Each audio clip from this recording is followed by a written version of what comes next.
Hello everyone and welcome to our event, Visyon's Take on Youth Work Quality. I'm Matteo. And I'm Christina, and I'm going to be introducing you to what is Visyon. Basically, it stands for Values, Ideas and Stories from Youth on Stage. This basically started from an EU project where they conducted a survey in 2018 to 50,000 youths. And the outcome of this survey was to create a strategy, an EU youth strategy to take place between the years 2019 and 2027. Now, the outcome of the survey resulted in 11 European youth goals, consisting of what they're going to be working on in the strategy. And part of this project is Visyon. Yeah, so Visyon has four main aims. The first aim is to encourage youth's social and civic engagement. So basically, they felt that there was a need to push more interaction and more action from the youth to participate in European or influence European policy. The second aim is to support the implementation of the 11 European youth goals, which we will elaborate on later on. The third goal is to raise awareness about the concept of media literacy, which is very important nowadays, and the more time goes by, the more important it is because we're being constantly bombarded with more and more media and new forms every single day.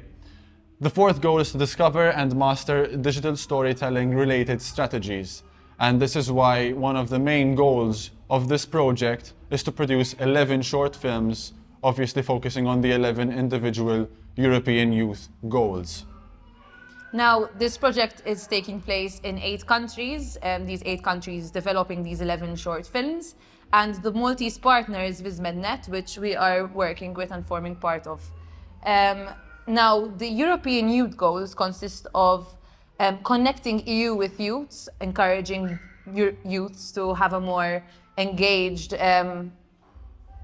activity in the EU, inclusive societies, information and constructive dialogue, mental health and well-being, moving rural youth forward, equality for all genders, quality learning, space and participation for all, sustainable green Europe, youth organizations and European programs, and finally, quality employment for all, which is what we're going to be focusing on in today's stream. Exactly. Those who would like to know more about the European Youth Goals can go to youth-goals.eu. There you can find information about all the goals and all the sub-goals within the main 11 goals. So, as Christina said, we're going to be focusing on quality employment for all. Basically, there's several sub-goals, as I already said. So, for example, one of them is to create quality jobs which guarantee fair working conditions, working rights, and the right of living wage for all young people. If you want to go through all the goals, as I said, you can go through the page. And these are mainly the topics we're going to be discussing between us and between our guests today. Now, what we've done so far with this project is we've been brainstorming and training ourselves for this short film. Exactly. It started by firstly discussing the 11 youth goals. We had lots and lots of hours of discussing each individual goal, which was very interesting and very, I think, mind-opening for all of us. Many heated debates. Yes, many heated debates, but it was a very enjoyable and fruitful experience for everyone involved. Yeah, I think we can move on to our guests. Our first guest today is Myron Alloul, who, considering that he is 23, has done lots of different jobs, and he currently works as, he's a law graduate, writer, actor, voice actor. He works in consulting, editing, proofreading, the list goes on and on. And yes, we'd like to introduce Myron onto the show. Is your voice unheard? We are Team Visyon, a project targeting youth to bring awareness and unity for a brighter future. Inspired by your voices, we are here to take the EU youth goals to the big screen. 8 countries, 11 goals, 11 short films. Welcome to the Visyon project. Follow us on our journey. So, welcome Myron. How are you very today? much. How's it going? I'm very well. How are you? I'm well, thank you for asking. Okay, moving on to our first topic today, I would like to talk about freelance. Okay. Because you work as a freelance actor, writer, etc., That's etc. right. So I'd like to ask you, what's attracted you towards the freelance model?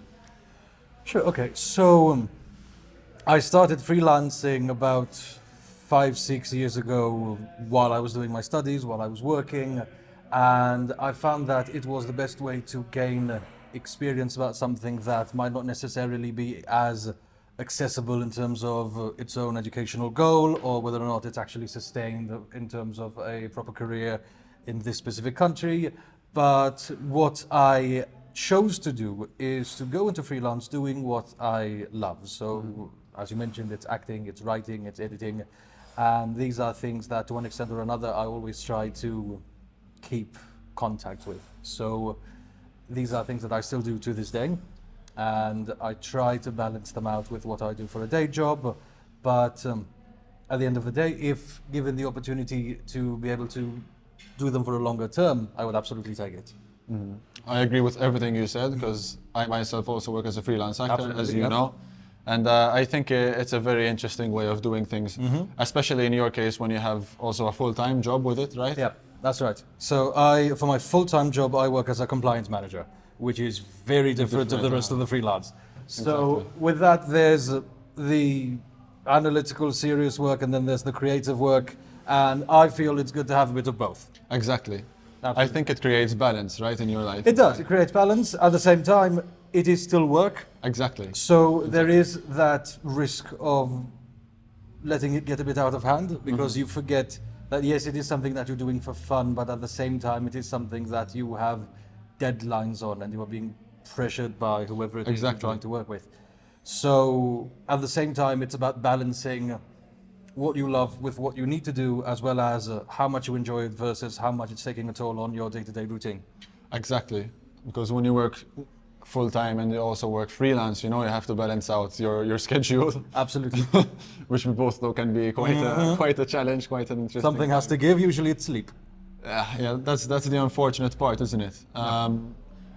But yeah, I think it's a very interesting way of doing things, because it allows you to explore different areas of your life which you wouldn't be able to That's right. otherwise. But like you said, I think you have to really choose exactly how you're going to spend your time, because otherwise, Yes. if you're doing something out of passion, when does it stop being out of passion and starts to be a chore? That's You know? an argument a lot of people have in terms of, if I enjoy writing so much, in my case, for example, or if it's anything, could be statuary, why don't you do it long term? A lot of people are very happy with their argument that if you do it as a hobby, you should not do it as a job, because then you will eventually probably hate it. Yeah. So there is the balance in that as well, and I see that. I think it really depends on the person, right? Because Absolutely. some people can just work freelance, or some people can just do it as a hobby. For example, let's grab writing. Yeah. They can be like writers as a hobby, Yeah. for their entire life, and have like a full-time job with that. Yes. They'd be perfectly fine. I think then unfortunately, in some cases, well, I say unfortunately, some people have the pleasure of actually pursuing what they love as a full career, Yeah. to varying degrees of success. You would get people who might take a course in university to get a bachelor's or a master's in literature or in sports or in drama or anything like that, and that becomes their life, and as time goes on, it becomes a lot harder to backpedal. Yeah. So then you've put yourself into the situation where you have to really make a decision every day of whether or not you like what you're doing, Exactly. and that can be difficult. And I think that's a side of it that we don't really talk about a lot. No. Because we hear lots of people saying, oh, follow your passion, follow your dream, but your dream when you're 17, 18, 19 isn't your dream when you're 50. No. You know what I mean? And that can be a challenge, How can you predict what you're going to like in 20, 30, 40 years? Absolutely. Which is why I think, especially today, the idea of having one fixed career from the time you've started your late teens in university or in college until you're 50, and having that one same Exactly. long-term goal is changing. I think so. For the better, at least, I think. And I think it's because of many different factors as well. I think firstly we have many more options available to us. Yes. And secondly, even the world is changing at a much faster pace than it was before, especially with technological advances, you know. Yep. I mean, recently everyone is buzzing about AI and how it's going to change everything. Which they've been buzzing about every 20 years. Exactly, something there's that always always, comes you know, up, an but- ebb and flow to this. Absolutely, but to a valid extent. AI is Exactly. definitely taking on a lot more than it used to be capable of. And I think Exactly. there's this big fear about work being eliminated and people losing their jobs, which is definitely valid. You get the point of artificial intelligence and any advancement in technology is to make life easier. Exactly. So when you do that, the easy tasks start slowly being assigned to AI. So I think now the challenge becomes not finding something else to do in life, it's changing what you do to fit that. So now we're in this age of adaptation, and especially I think after COVID, it made a big difference. It was a time in people's lives where we could really appreciate what can be done digitally without physical contact, and internationally with different time zones. Yes. And I think it was also the time when people started to realize, hey, listen, I can do other things with my life and other things with Exactly. my time. So that I think freelancing really took off during COVID, or at least during the maybe second, third of COVID, when people started realizing, wait, this is taking a while. Exactly. I might as well do something.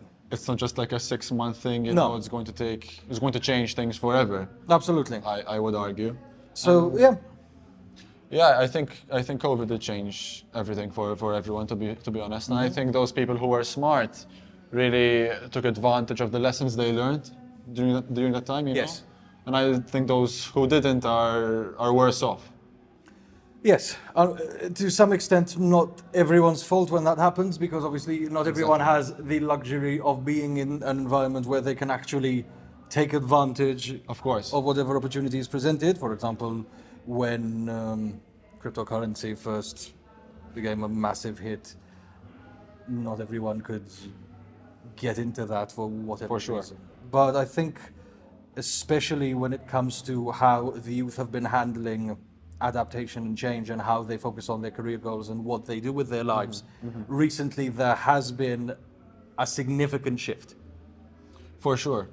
And I think as well in terms of the youth, there has to be a certain focus on skill building as well. Yes. You know, especially when you're at this tender age, you know, between 18 and 30, I think it's all about building for your future rather than cashing Yeah. in on the degree or whatever skills you have already. I think there's a lot of emphasis being put on upskilling and as opposed to Exactly.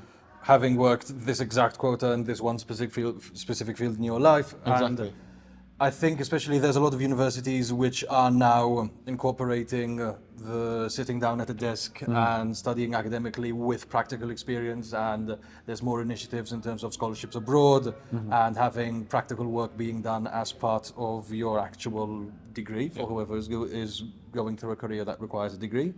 But yes, absolutely. I think a variety of skills is something that we need to start realizing is very important, because now it's not how good you are at doing one thing. Exactly. Now you need like a different list of skills as a youth, you know, to have, which the people in older generations do not possess. Yes, there are initiatives to try to teach old dogs new tricks, because you get Exactly. companies that try to encourage things like better digital literacy and how people can adapt with technology they might not be used to. But at the same time, there's only so much that you can teach people after a certain point in their lives. Yes, Because and I they've got think- other things to do, because they've got families and they've got careers that they've already set up. Yeah. So before today's event, Yeah. were you aware of the EU youth goals by any chance? I was vaguely aware. I was Okay. vaguely aware by the fact that there were some points that were specifically being pushed by the European Union, but the exact details, no. Yeah, this was a reoccurring pattern, because from the interviews we went through before as well, a small amount of people knew about the EU goals, and especially like a much smaller percentage of them knew about them to a certain level of detail, Yeah. you know? So, yeah. So in terms of the transition from school to the workplace, you know, how do you think that should go? Do you believe in internships? Do you think they should exist? Do you think paid internships should be a thing or unpaid? Absolutely. No, I think paid internships are the only choice of internship that should be available, because I think so too. especially these days we've realized that time matters. Exactly. And I can't speak for myself because at least I chose the situation of studying while working full time to pay for that studying while working in a similar field. So I graduated in law. I was working at a law firm to pay for that course to start off with. But I was being paid. That's good. And That's good. I can't speak for everyone, because even in Malta, at the very least, there are internships that are being done that are not paid. But they do come with their own initiatives in terms of having quality employment and how people are being treated at the workplace. But Exactly. at the I end think of the day, being paid as an intern directly correlates to the quality of your employment, because to me it is still employment. it is definitely still employment. Yes, Obviously, absolutely. I think maybe there might be a few exceptions that can be made for having unpaid internships, but I think it's maybe for very small startups which are just starting out. You Yes, know? at that point you know what you're getting into. If Exactly. it's something that's very small, even the people who are investing in it and who lead it have very little guarantee of actual success. So at that Exactly. point, I think in that fine. in those exceptions they can be made. Yes, or if it's something that's very, very valuable in terms of education, yes. But Because beyond that, it's all about the quality, really. I think in that Mm-hmm. case, for example, you're still getting a high level of quality because you're also building the company with. yes, you are there helping people make money.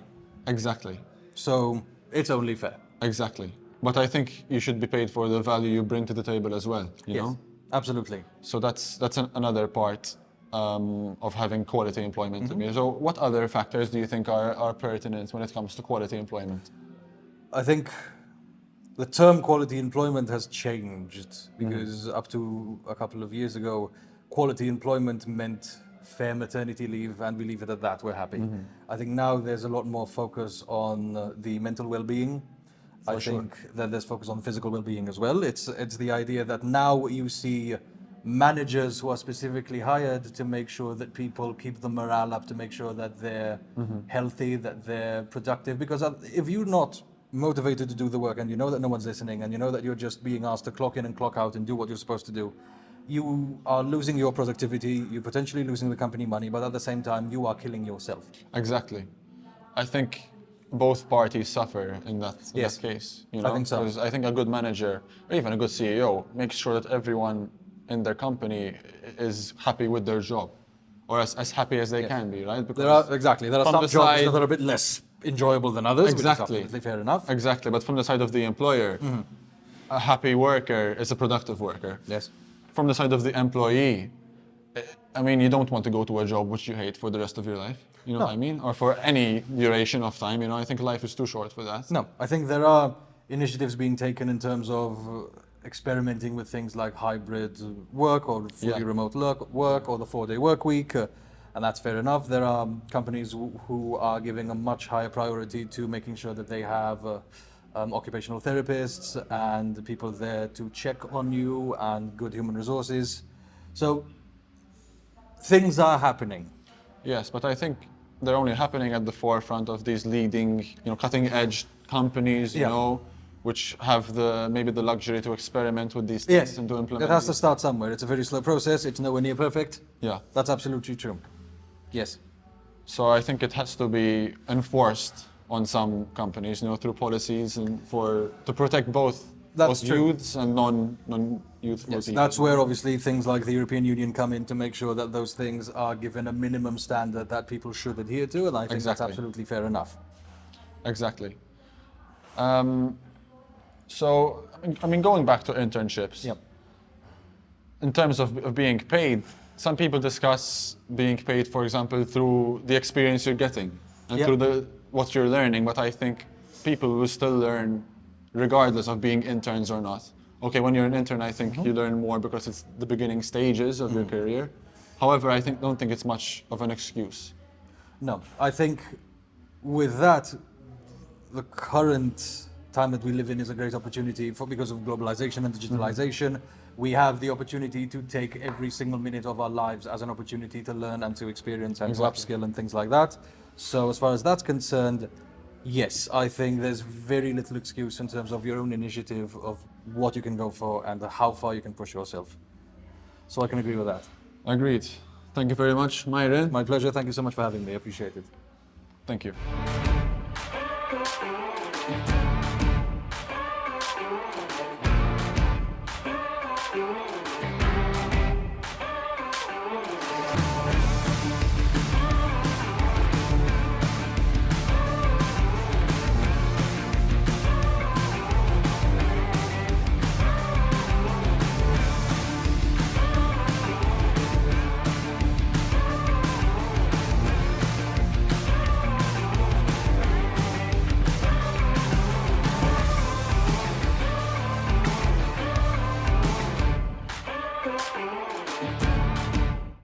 Hello, and we're here at Lil Adam Band Club, and thank you, Matteo and Myron, for that interesting conversation.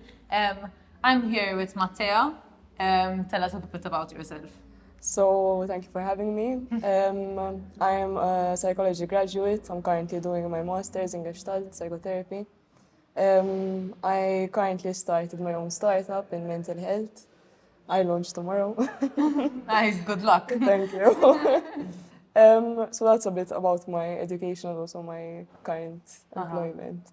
And you've had other full-time jobs before? Yes. Before this, I used to work in a in the financial industry. So very different. Yes, very, very different. Completely different. So here we're going to talk about actually quality employment. So what do you view as quality employment from those two completely different point of views? I think it's waking up in the morning and being actually happy to go to work. I think it's being supported by your managers, by your colleagues. I think it's having a good wage as well. I mean, in this day and age, having a good wage is very important. And it's also like having the possibility to grow within that job. And what were the big differences from that leap that you took? So primarily I used to work in the education sector. And I guess when you work in education, you're not really acknowledged for the work that you do. And especially as a graduate, I think I found it very hard to adjust to actually going back to the education setting and actually working in it.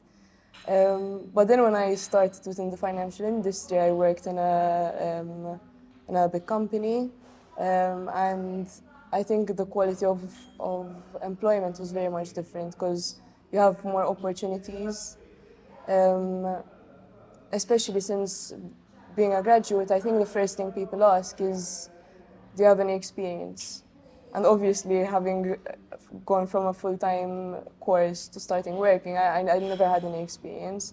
So what I really appreciated about this company was that they valued attitude over ability. They looked at employees as even half the company is students. So I didn't even have a financial background.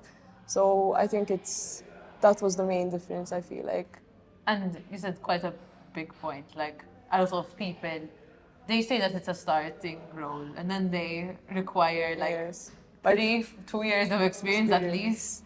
And I'm a software developer, so from that point of view as well, okay, this is a junior role, but you need 2-3 years in experience and you need in technologies. Yes.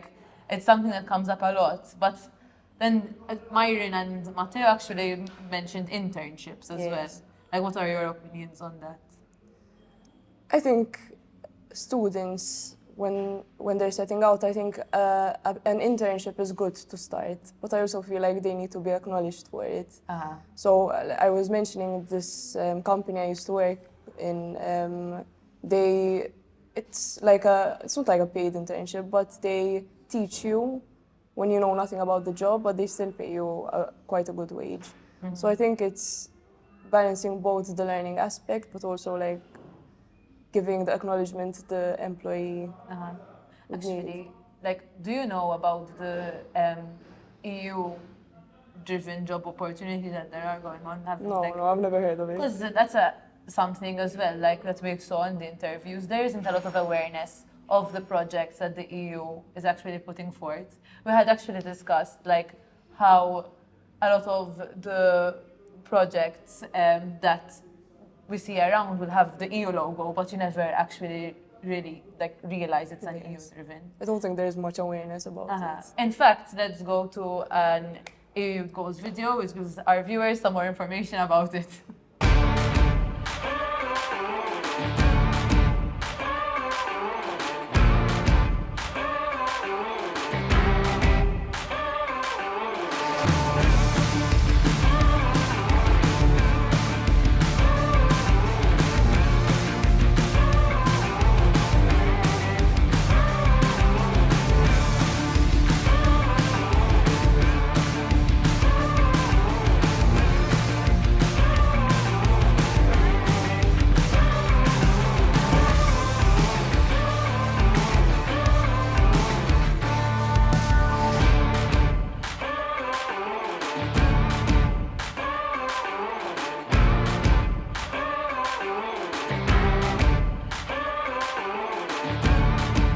That was a bit about the EU Youth Goals.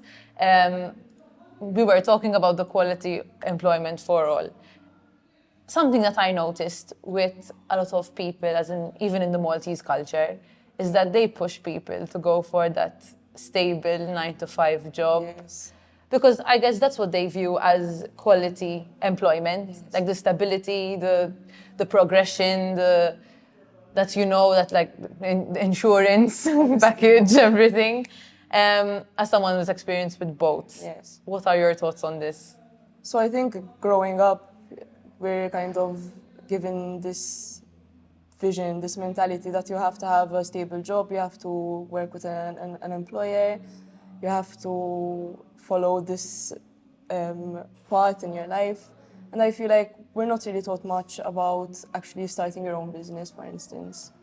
And when I tried to leave from my old job to go to actually start this platform, a lot of people were very kind of worried about me, let's say that. They thought I was leaving a good job to go to something that was less secure, Which is obviously it is. but it's also crazy because in Malta, as in we live with our parents, so we don't have that much risk. Like we're at Exactly. the literal perfect place to take Exactly. risks. But I don't know. I think it's more about the mentality. I think it's what keeps most people kind of back from actually taking the step. It's obviously a huge risk. I mean, you're risking maybe years of which you could be doing an actual stable job and progressing in your career. But I think it's also a very rewarding path to take. When actually setting out for yourself, I feel like it's not, you actually realize it's not just about the money. It's also about your passion. Like, I heard this thing, it was like, find a job that fuels your passion and not just your wallet. So I think it's actually finding something that's a bit of both. And how did you actually go about taking that first step into building it? Like, what help did you get? I didn't really get any help. Nothing, just all on your own. Google and AI. Right. No, but I think I didn't really get any support from other people. I think it was mostly just research by myself, Yeah. motivational videos. Even people with support find it like extremely difficult. Like, But I think it's also the fact that for my field there wasn't much job opportunities that I could do. Like there wasn't something specific that would give me the opportunity to actually work in this sector like I wanted to. And even if there are some jobs, they're taken up by more experienced older people. So the younger generation is always left without any possibility to work in this field. But yes, I think that was the main reason for me wanting to start this startup. that's actually quite an interesting point of view on quality employment for all. Not for all as in just everyone, but everyone. Like in the different industries, Yes. where you are, where you can actually get there. Because we think for all as an inclusive to everyone, but you should also be doing what you love For sure. and have the opportunity to do what you love. And also, I think when you work in like a 9-to-5 job, like I used to work, I think it can get a bit, even like from a mental perspective, it was very tiring trying to keep up with my studies and work. So I felt like this would be a good opportunity for me to do something that integrated both. Yes, that's really cool. And um, did you actually research though different initiatives even because I know there are Yes. some by the EU for startups Yes, there are some and EU subsidies. funds. Uh-huh. I did research some, but due to time, like I was on a time crunch, so I didn't really end up taking the funds. But I'm also in contact. They're very helpful, the people from the fund sector, from the government, and they've been very helpful in helping me even now that it's started up, like to actually progress in the mental health field. In the recent years, there has been a bigger push for Yes. startups Yes. and entrepreneurs. Yes, It's nice to see. for sure. And hopefully we get away from this mentality of the job of quality being a 9 to 5, like Yes. general job, the first one you can get. Yes, yes. But yes, and your your startup exactly, what is it about? So it's a mental health platform which offers individual online therapy to people all over Malta, so it's very accessible. But we also offer a service to companies. So we believe that to be productive, you have to be emotionally and mentally feeling great. You can't be feeling sad and actually being productive. So we're kind of offering group therapy programs to companies to kind of help with this crisis that the world is facing, because it's actually a crisis when it comes to these things. So you're not only going for your own quality employment, but helping other Others. people's quality of employment. Yes. No, that's really good. And that like raises the other issue of like a lot of people are ending up burnt out with the Yes. fast-tracked society that we're in. Yes. And I think it's so hard to actually stop working because the world has become so fast-paced. All you can do is work. And I think that also adds to the quality of employment. Like the culture the company would give out, like even in the way they would treat the employees. Like some jobs you're not even allowed to take, you can take a break, but it's looked down on for taking a break. So I think it's the culture of the company also adds to the quality of mental health, quality of employment when it comes to mental health. And how do the group therapy sessions look like actually? So it's literally a 10-week program where teams would come together in a room at the office, so to take up an hour of work every week. And they would be able to discuss like any problems they would be facing, and also the group therapist would give the skills to the employees to, for instance, be more resilient when it comes to burnout. We're not really taught these things in school, so I think actually having someone come in and talking to you about these things, I think is very helpful. Did you actually know about the EU youth goals that we're discussing today? No. I wasn't really aware of them. No. I've never heard of them, to be honest. It is quite a common theme. At least Myron was aware. She just didn't know the No. details. I'm honest. No, but it's something, as in, I guess that's the point of these goals, to connect youth more with the EU and actually listen to our voice. Yes. I Like- think it's very important to empower youth, especially in this day and age where most of the youth are facing such injustices, and even when it comes to literally talking, I think we're told that we can speak up, but sometimes it's not that easy to actually speak up. So I think it's great giving a platform for youth. And then you say something wrong, and then They look down on you. exactly, and then you end up everyone. Yes. They think you're dumb, like because you're young, they think you're dumb. So I think it's very powerful that you're giving this stance to the youth.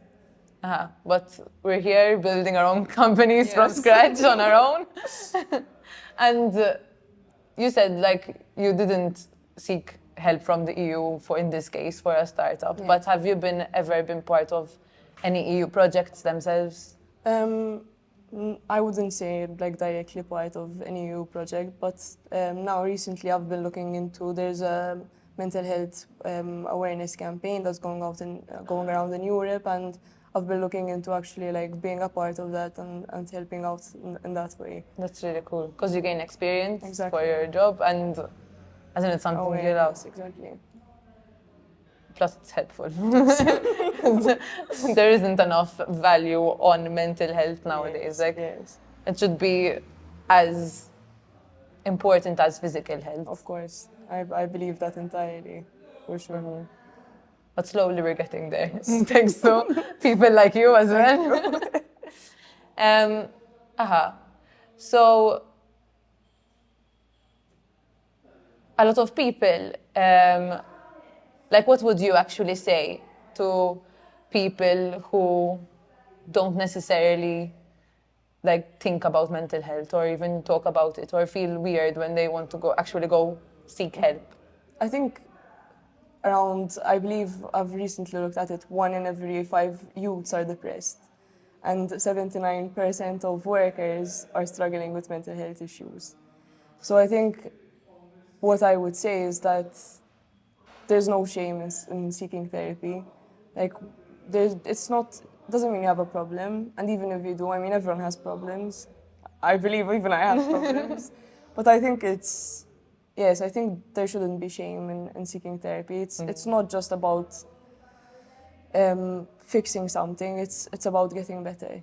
Because it's just self-improvement at the end Yes. of the day. That's what I believe, like giving your 100% today to be 1% better tomorrow. And prevention is always better Yes, yes, than crisis for control. Sure, for sure. I think actually, even when it comes to employees, giving them the skills to be resilient when it comes to these things, it doesn't only help them in their family life, it also helps them at the workplace. Yes.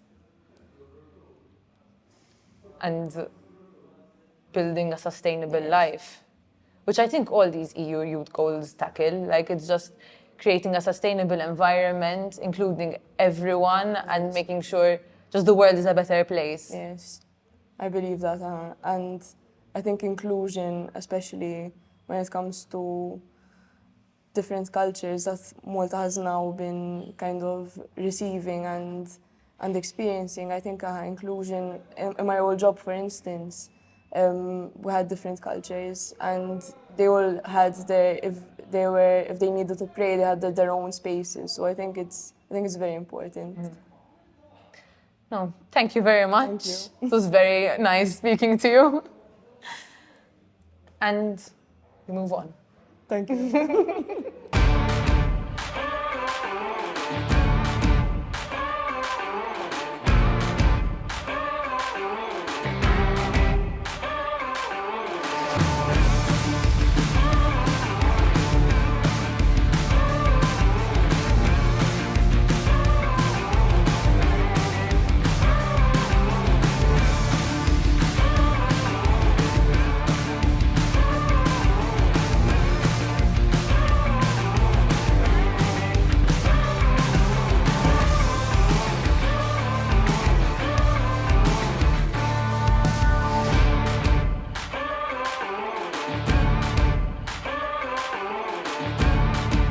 Okay, those were two very interesting discussions. I enjoyed that very much. I'm sure you did too. Yes. Exactly. So, moving on to the future of the Visyon project. So, as I've said previously, basically, we first focused on discussing the 11 youth goals. We've been assigned our youth goal, and now, together with the remaining 7 countries, we're going to develop our scripts. First, we develop our stories, obviously, and then we develop that into a script for a short film. We present our scripts and our stories in January in Athens, and then next year is dedicated to shooting, editing, and in December presenting the final product, basically. As you can guess, our topic in our EU Youth Goal is quality employment for all. Exactly. We'd also like to say thank you to Lil Adam Band Club who hosted us for this live stream. Thank you to Myron and Matea for joining us and sharing all their Interesting thoughts. Thank you very much. And thank you to our listeners who are here today. Thank you very much. If you'd like to learn more about the whole Visyon project, you can visit visyonproject.eu. And thank you for joining us.